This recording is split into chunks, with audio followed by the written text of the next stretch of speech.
The United States economy has been spiraling downward in recent years, leading to economic hardships for millions of Americans. While many factors have led to this decline, it is crucial to understand the underlying reasons to make the most informed decisions regarding our economic future. There are a variety of explanations for the U.S. economy's current state, including the Great Recession, increasing national debt, trade wars, and the effect of technology.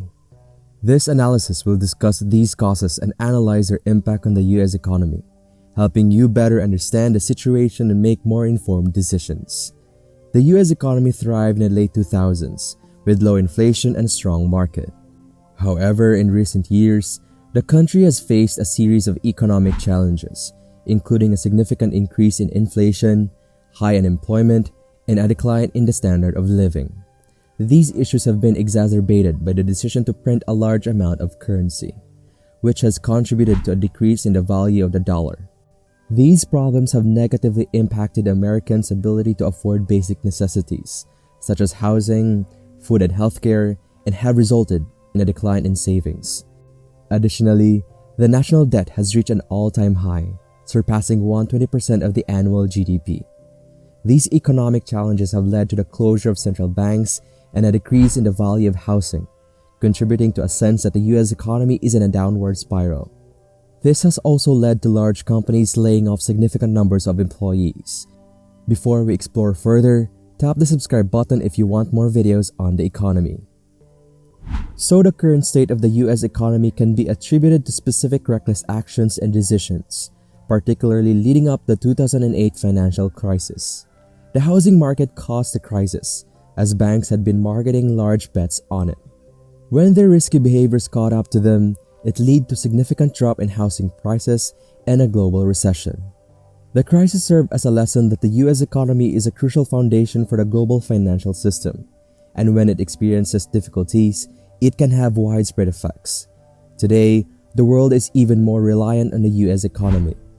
The 2008 financial crisis had a significant impact on the global economy, with many countries experiencing economic turmoil and millions of people being pushed into poverty. Despite this, the U.S. economy was able to recover after regulatory measures were taken, and the dollar remained strong compared to other currencies, such as the euro. However, ongoing issues are still causing problems for the U.S. economy, including lingering effects from the Great Recession. Additionally, other factors are contributing to the current economic challenges in the U.S., such as high levels of debt and increasing inequality. These issues need to be addressed in order to ensure long-term stability and prosperity for the U.S. economy. Since the Great Recession, the U.S. economy has been declining in terms of GDP and employment. GDP is a measurement of the total value of goods and services produced in the economy. This number has been declining since the recession and has remained relatively low, with a slight increase in growth in 2019. Despite positive signs in recent months, the U.S. economy still needs to back to its previous economic strength. In addition to economic concerns, the current political climate has created other issues within the United States. The Federal Reserve is currently conducting monetary policy to boost economic growth, which has led to significant fluctuations in interest rates, especially in the past decade. This has caused a decrease in the U.S. dollar's value, making it more difficult for businesses to trade internationally. This is one of many factors that has led to a decrease in international trade and contributed to the declining U.S. economy. One of the lasting effects of the Great Recession was the increase in national debt as the U.S. government provided bailouts to the banks that caused the crisis. Between 2007 and 2009, the country's debt increased by 20% compared to GDP. However, the U.S. had been accumulating debt for years due to wars in the Middle East and other factors, including the War on Terror, estimated to have cost $1 trillion. The national debt reached 90% of GDP following the crisis, similar to the peak during the Great Depression. This high level of debt is a concern for the long-term stability of the U.S. economy. Everything appeared to be fine since the U.S. economy appeared to steadily recover from the crisis, and GDP began to expand again. While the rest of the globe battled to recover from the shock, the United States appeared to be in good shape, and its economy was well on its way to recovery within a few years. In the first 4 years of this recovery, GDP grew by 2% on average per year, which was a welcome respite after the severe crisis. But there were still some major underlying issues. As we all know, a very tiny group of influential individuals at the top created a crisis. The people had improved the masses' retirement and life savings at the price of everyone with their irresponsible activities. A reverse beat a change in the US and global economy. However, as the economy began to recover, those at the top made the most significant gains since. Unlike the Great Depression, there was no New Deal. Instead, the emphasis this time was on rebuilding the previous system, which had become dysfunctional due to liberal trickle-down economics. This resulted in a tremendous increase in inequality. Before the crash, the United States was immensely unequal. The Great Recession was a significant economic downturn that occurred between 2008 and 2009, primarily in the United States. The growing national and global debt decreased the amount of money flowing into the US economy, which ultimately resulted in the Great Recession. A summary of the economic downturn can be found below. The housing market crashed, causing a decrease in construction and ultimately the GDP. This led to the subprime mortgage market's collapse, which created a shortage in the supply of home equity loans and a decline in consumer spending. This shortage and decline in spending, coupled with the increased cost of borrowing money due to rising interest rates, led to decreased investment spending by businesses. The declining spending led to a reduction in the level of economic activity in the United States. The wealth gap in the United States has been increasing significantly. With the top 1,000 Americans owning more than the bottom 90%, this has given the wealthy a large amount of power and influence. The financial crash also led to a significant increase in unemployment, with the rate doubling within a few months of the crash. Many companies continued to lay off workers for several years, resulting in hundreds of thousands of job losses each month. Although the economy eventually recovered, the psychological impact on Americans was significant and contributed to the emergence of the Occupy Wall Street movement. Despite the apparent economic recovery, wealth inequality continued to grow. The Occupy Wall Street protest entered its third week with hundreds of protesters in multiple cities. The root cause of the protest was the large macroeconomic forces threatening the United States, including declining birth rates and increasing wealth inequality.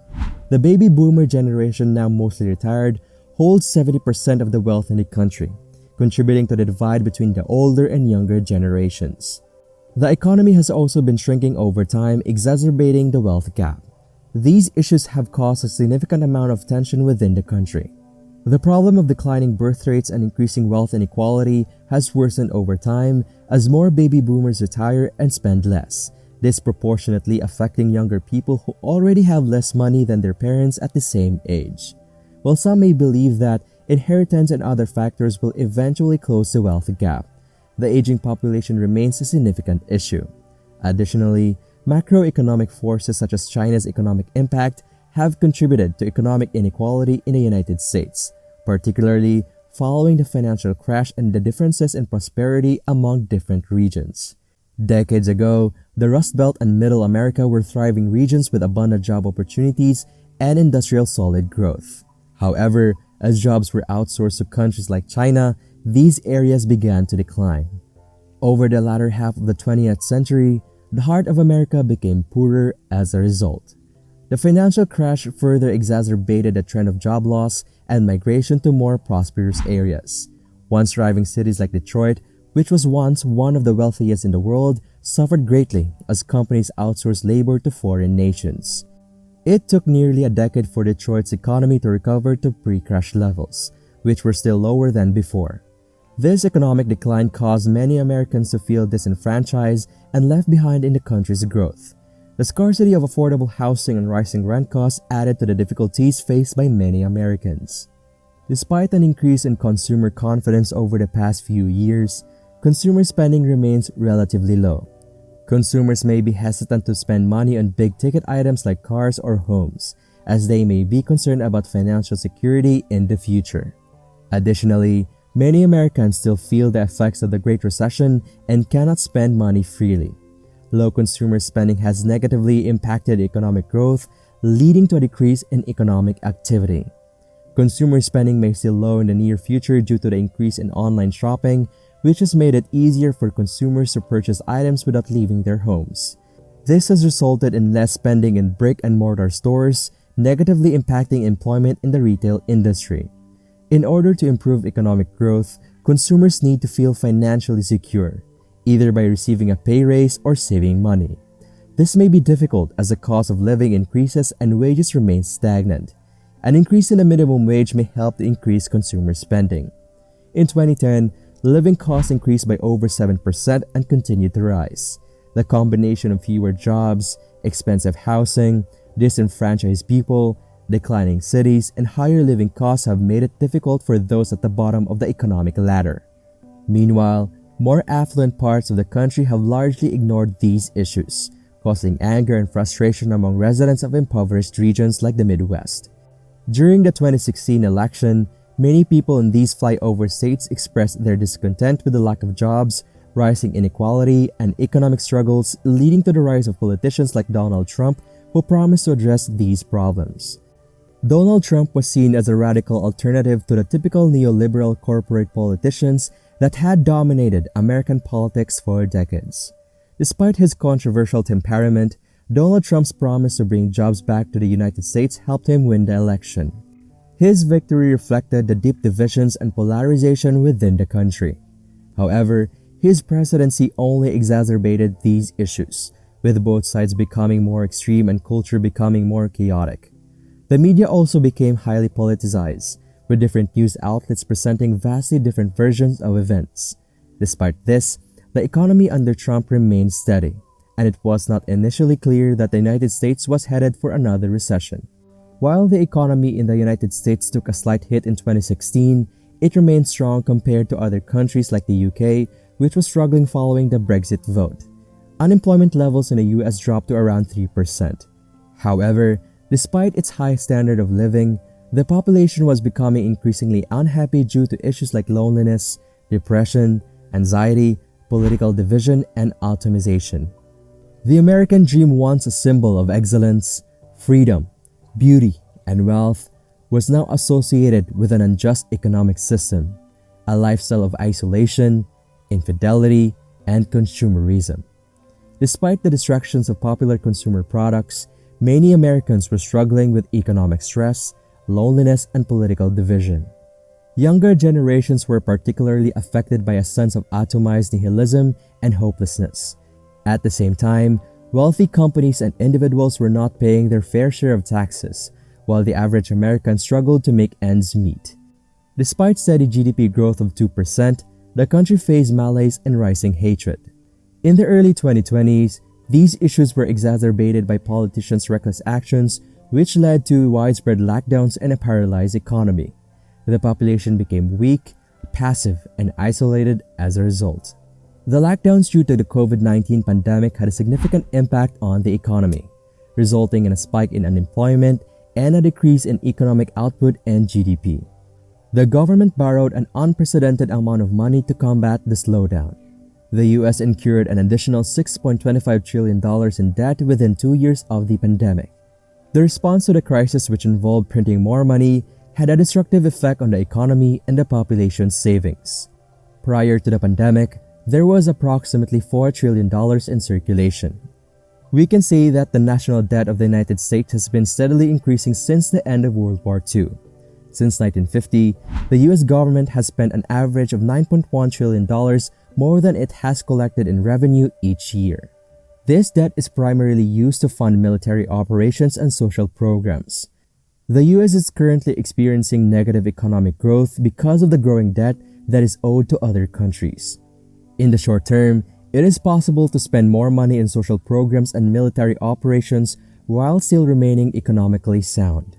Over time, however, borrowing money to fund these programs increases the national debt, which is paid back with interest. This interest owed to other countries makes it more difficult for the US to borrow more money in the future, ultimately hampering economic growth. After the COVID-19 pandemic began, the Federal Reserve printed massive quantities of money, resulting in $18 trillion in circulation in 2021, with the US government responsible for printing 40% of all US dollars in a single year. This led to high levels of inflation, which reached 8% after hovering at a healthy 2% prior to the pandemic. However, these measures also improved the economy temporarily, as unemployment levels fell back to pre-pandemic levels and the stock market experienced a boom. It appeared that inflation was a temporary problem and the economy was returning to normal. The temporary measures taken to address the economic impact of the pandemic, such as borrowing and printing money, created a bubble in the economy. However, the value of the money remained relatively high to compensate for the increased amount, leading to problems in areas like the housing market. Rent and house prices increased as more people were forced into renting and fewer rental units were available. This led to the highest rent costs in decades and price increases in other areas such as energy, with an average increase of 12% in gas prices in 2022. The United States is currently in a trade war with several countries including China, Canada, Mexico, and the European Union. Each country has targeted different industries, including farm products, automobiles, and technology. What makes a trade war different from a regular trade dispute is that each country's government has implemented tariffs on goods imported from each other. A tariff is a tax imposed on imported goods. In the past, a trade war has been responsible for the decrease in exports and trade, which has negatively impacted the US economy. According to research, a trade war could potentially lead to the loss of 2.3 million jobs in the United States, a 90% drop in exports for soybean farmers, a 31% drop in exports for corn farmers, and a 25% drop in exports for wheat farmers. In addition to the potential negative economic impacts, a trade war threatens the economic stability of the United States. Technology has been a positive advancement in society, but it has also harmed the economy in recent years. Technology has led to a decrease in the demand for specific skills, making it difficult for workers to find jobs. In addition, the rise of online shopping has led to a decrease in brick-and-mortar store sales, negatively impacting employment in the retail industry. Technological advancement have also increased productivity and led to the loss of more jobs. The implementation of self-driving vehicles will result in the loss of millions of jobs in the trucking industry. A potential solution to some of these issues facing the US economy is the implementation of artificial intelligence. AI has the potential to increase productivity and decrease cost, helping to create new job opportunities for workers who have been affected by technological advancements. This technology will also play a role in increasing exports, as it can be used to automate the production of goods made in the United States. The economic problems have been further exacerbated by a post-pandemic recession, with significant banks predicting a deep recession similar to the Great Depression of 1929. Despite this, there has been a recent drop in rent prices. While this may seem like good news, it is actually a sign that the US is entering another housing crisis, as house prices in 2021 were inflated and at the risk of a crash, similar to the situation before the 2008 financial crisis. In 2022, the US is facing a potential housing crisis due to a drop in builder confidence and rising mortgage rates, which are causing a lack of demand. This, combined with the fact that people generally have less money, suggests that the country is headed for a housing crash. The impact of housing crash could be significant, including a loss of personal savings, increased dependence on the government, and negative effects on mental health and crime rates. People are getting increasingly polarized, as we can see in the current cultural war. The communities that help define America are currently being destroyed. There are no binding spirits.